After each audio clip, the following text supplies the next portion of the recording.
उसने सरसों के तेल की तो चोरी की थी बस, और उसके लिए इसको इतना पीटा गया कि पीट पीट कर उसको पुलिस कस्टडी में मार ही दिया गया, उसको ख़त्म ही कर दिया गया।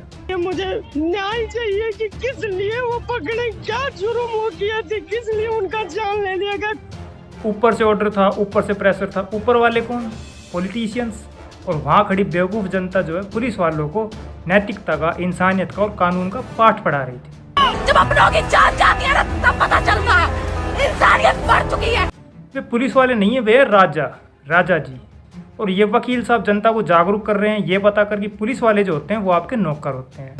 आपके जनता के नौकर हैं। नौकर और राजा में फ़र्क नहीं होता क्या?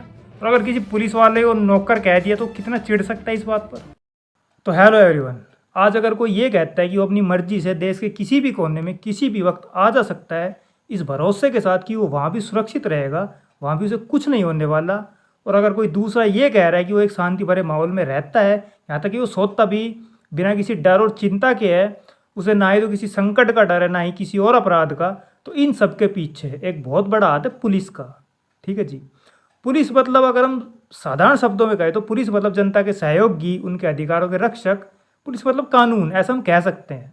ठीक है। लेकिन जब इस तरह की तस्वीरें सामने आती कि एक शांतिपूर्ण प्रोटेस्ट के दौरान किसी स्टूडेंट का कॉलर पकड़ के खींचा गया या फिर किसी का सर ही फोड़ दिया गया और किसी महिला के साथ इस तरह की बदतमीजी और बर्बरता की गई, मतलब जहाँ लोगों को खुद ये चिल्ला चिल्ला कर बताना पड़ रहा है कि पुलिस वाले जी हमारा ये अधिकार है,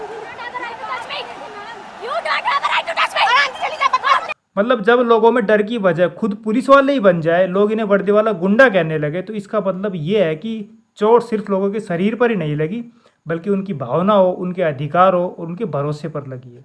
हाँ ठीक है, इस तरह की वीडियोस आए दिन आती रहती है इंटरनेट पर। हमने देखी है कि ये पुलिस वाला अपनी मर्जी से बिना किसी वैलिड रीजन के किसी की भी पिटाई कर देता है सड़क पर, चाहे वो फिर कोई लड़का हो या फिर कोई महिला ही क्यों ना हो। और ये वाली इस वीडियो कि चुपचाप 500-700 जो भी रुपए डाल लो जेब में और निकलो।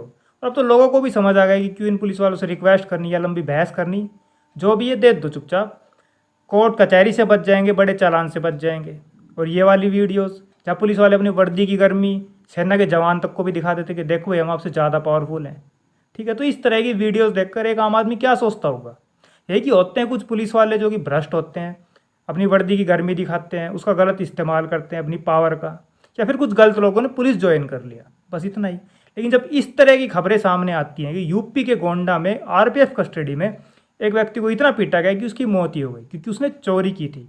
ठीक है, ऐसे एमपी में भी हुआ, पुलिस कस्टडी के दौरान किसी के साथ ऐसी हिंसा हुई कि वो चल बसा।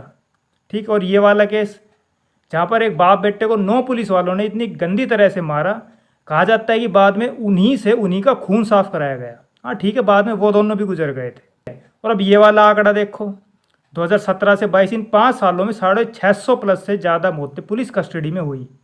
ठीक है, तो ये सब आंकड़े देखकर ये सब खबरें सुन को डर लगता है। ठीक है, और डरने वाला सिर्फ वही नहीं जिसने कि अपराध की दुनिया में कदम रखा है कि भैया कहीं हमारे साथ ऐसा ना हो जाए, बल्कि आम आदमी भी डरता है जब वो ये सोचता है कि चोरी तो की थी। क्या कानून ऐसा कहता है कि चोरों से सच उगलवाने के लिए पूछताछ के दौरान इस तरह की हिंसा की जाए कि उनकी मौत ही हो जाए, वे जिंदा ही ना बचे? नहीं ना। तो यहाँ सवाल उठता है पुलिस वालों के काम करने के तरीके पर। और जब इस तरह के आंकड़े सामने आते कि 2001 से 18 के बीच इन 17 सालों में 1700 से भी ज़्यादा मौतें हो गई पुलिस कस्टडी में और सिर्फ 26 पुलिस वालों को ही दोषी ठहराया गया, तो यहाँ फिर सवाल उठता है पूरे सिस्टम पर।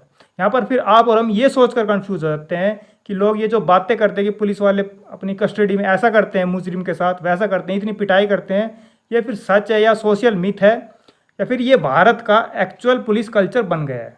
और ये जो भी 20 जुलाई को हुआ सीजेपी प्रोटेस्ट के दौरान दिल्ली पुलिस ने जो वहाँ हिंसा की, ये सब देखकर अब तो लोगों को और भी क्लियर हो गया कि हमारे यहाँ ऐसा ही होता है, पुलिस वाले ऐसा ही करते हैं। खैर, अब सवाल ये कि पुलिस वाले आखिर ऐसा क्यों करते हैं? तो जंतर मंतर पर जो पुलिस वाले ड्यूटी पर थे उस वक्त, जरा उन्हीं की जुबानी सुन लेते हैं। सुनिए जरा। आप सरकार के सामने जीरो, मैं सरकार के सामने जीरो। इनका कहना है कि सरकार के आगे जीरो है, जीरो। इन्हें जैसा कहा गया था इन्होंने वैसा वैसा किया।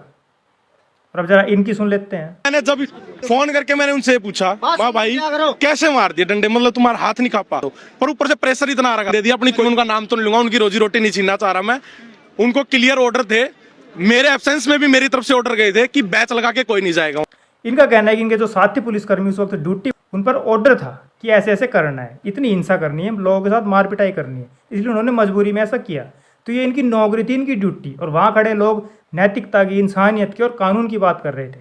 जब अपनों की जान जाती है ना तब पता चलता है इंसानियत बढ़ चुकी है। ये देखिए लड़ाई देखिए, ये देखिए किस तरीके से मार रहे हैं, ये लाठी चार्ज देख सकते हैं आप यहाँ पर। वहाँ खड़े लोगों को लग रहा था कि ये जो पुलिस है ये हमारे सहयोग के लिए, हमारी रक्षा के लिए, जबकि सेवा और सहयोग किसी और की ही की जा रही थी। ठीक है जी।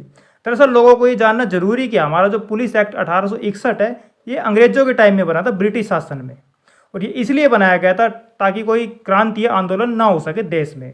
वैसी क्रांति जो कि ठीक 4 साल पहले 1857 में हुई थी, ये जनता के सहयोग के लिए नहीं बनाई गई थी, बल्कि जनता को दबाने के लिए बनाई गई थी।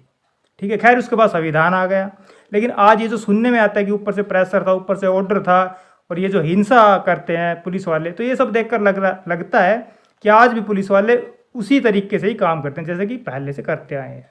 और जब इतनी छूट मिली जाती है ऊपर से कि भैया जो मन में आप वो करो किसी के भी साथ, तो इस तरह की घटनाएं, इस तरह की हिंसा आम लोगों के साथ, चाहे सड़क पर या फिर पुलिस कस्टडी में, ये बहुत ही सामान्य सी चीज़ हो सकती है। ठीक है जी। क्यों रिपोर्ट लिखनी, प्रोफेशनल और कानूनी तरीके से काम करना, लगाओ 2 घंटा और हिसाब किताब खत्म, जाओ अपने घर। ठीक है। हाँ ठीक है, ह्यूमन राइट कमीशन इसका विरोध करता है, न्यायालय भी ऐसा करने को नहीं कहता, लेकिन सोचो हमारे देश में ऐसे कितने लोग हैं जो सच में अपने अधिकारों को जानते हैं और पुलिस वालों से नहीं डरते हैं और कानूनी प्रपंचों में उलझने से नहीं सकते हैं। सोचो कितने लोग हैं, बहुत ही कम। हाँ, काफ़ी मामलों में पुलिस द्वारा की गई इस तरह की हिंसा को अप्रिशिएट भी किया जाता है। लोग खुश हो जाते हैं जब सुनने में आता है कि किसी रेपिस्ट का एनकाउंटर कर दिया गया, या फिर किसी ऐसे गैंगस्टर का एनकाउंटर कर दिया गया जिसने कि समाज में खराब माहौल कर रखा था। लोग खुश हो जाते हैं, लोग इन्हें फिर हीरो कहते हैं पुलिस वालों को। ठीक है। लेकिन जब इस तरह की खबरें सामने आती है कि एक चोर के आरोपी के साथ भी उसी लेवल की हिंसा की गई जो कि एक रेपिस्ट के साथ की गई, उसको भी मार दिया गया पुलिस कस्टडी में, तो फिर वही लोग डर भी जाते हैं। क्या वजह होती है कि उस चोर के साथ भी उस तरह की हिंसा करना जो कि एक रेपिस्ट के साथ किया गया? या फिर वो चोर किसी ऐसी जगह, ऐसे परिवार या किसी ऐसे धर्म या किसी ऐसी जाति से ताल्लुक़ रखता था जो कि उसके साथ इस तरह की हिंसा करना सही थी, उचित थी उन पुलिस वालों की नज़र में जिन्होंने ऐसा ऐसा किया है? खैर, हमारे देश में कितना भेदभाव किया जाता है और किस किस आधार पर किया जाता है ये आपको अच्छे से पता होगा। ठीक है जी। लेकिन इसके विपरीत ऐसे और बहुत से पुलिस वाले हैं जिनके लिए ड्यूटी, कर्तव्य का मतलब वो है जो कि संविधान ने और उनके मोरल वैल्यूज़ ने उन्हें सिखाया है। ठीक है। जिसमें कि इनका ना कि खुद का कोई स्वार्थ होता और ना ही ऊपर वालों का अहंकार होता। ऊपर वाले बताया था ना अभी, जो कि सहयोग और सेवा करते हैं जनता की। ऊपर वालों की सहयोग और सेवा या भक्ति वो नहीं करते, ऐसे पुलिस वाले भी हैं। मिलिए जरा इनसे। ये है मोहित जट, हरियाणा से, दिल्ली पुलिस के जवान जिन्होंने अभी अभी इस CJP प्रोटेस्ट के दौरान इस्तीफ़ा दे दिया। क्यों इस्तीफ़ा दे दिया? कि उन्हें वो सब नहीं करना था जो कि इनके साथी पुलिस कर्मियों ने वहाँ पर किया, स्टूडेंट्स के साथ मार पिटाई, हिंसा। ठीक है। ऐसे ये शेर सिंह, इन्होंने भी वही किया, रिजाइन दे दिया। ठीक है। खैर, पुलिस वाले क्या करते हैं, इनकी वजह से माहौल कैसा हो गया है, कितनी कानून व्यवस्था बनी हुई है, अपराध कितना कम हुआ है, ये सब बताने की मुझे कोई ज़रूरत नहीं है। स्टार्ट में बताया था ना कि आज हम जो सोते भी हैं बिना किसी डर और चिंता के, हमें किसी अपराध का डर नहीं, संकट का नहीं, तो वो सिर्फ पुलिस वालों की बदौलत ही है। हम किसी भी वक्त रात में किसी भी टाइम आ जा सकते हैं कहीं भी, वो सिर्फ पुलिस वालों की बदौलत ही है। ठीक है जी। देखो, ये जो बड़ा गैप है एक पुलिस वाले और इस आम जनता के बीच, इस गैप में काफ़ी हद तक एक डर और अज्ञानता, जो कि लोगों को अपने अधिकारों का नहीं पता, ये काफ़ी भरा हुआ है। ठीक है जी। लोग जिस दिन ये अपने अधिकारों को जान गए, पुलिस वालों से डरना कम कर देंगे। और ये जो आजकल काफ़ी वीडियोस बना रहे हैं, काफ़ी पुलिस वाले भी, प्रोफेशनल्स भी, एडवोकेट्स भी जनता को जागरूक कर रहे हैं कि पुलिस वाले ऐसा कहे तो आपको क्या करना चाहिए, पुलिस वालों की उन एक्शन पर आपको क्या रिएक्शन देना चाहिए। उसके बाद आप पूरे हिंदुस्तान में कहीं बात वोट लेकर चलो, आपने पुलिस कुछ नहीं कहेगी। आप लोग डरते हो, कमी है आप लोगों के अंदर। बेटा, हम कुछ नहीं कहते आपको, आप डरते हो। ये बात आपके बहुत काम आने वाली है। अगर कोई पुलिस वाला आपको थप्पड़ मारता है या आपसे मार पिटाई करता है तो आप उसे, तो इस तरह की वीडियोस जनता को देखनी समझनी चाहिए। ठीक है। तो शायद हो सकता है कि इस तरह के अपराध, इस तरह की हिंसा आम जनता के साथ कम हो जाए। खैर, फिलहाल के लिए इस वीडियो में इतना ही।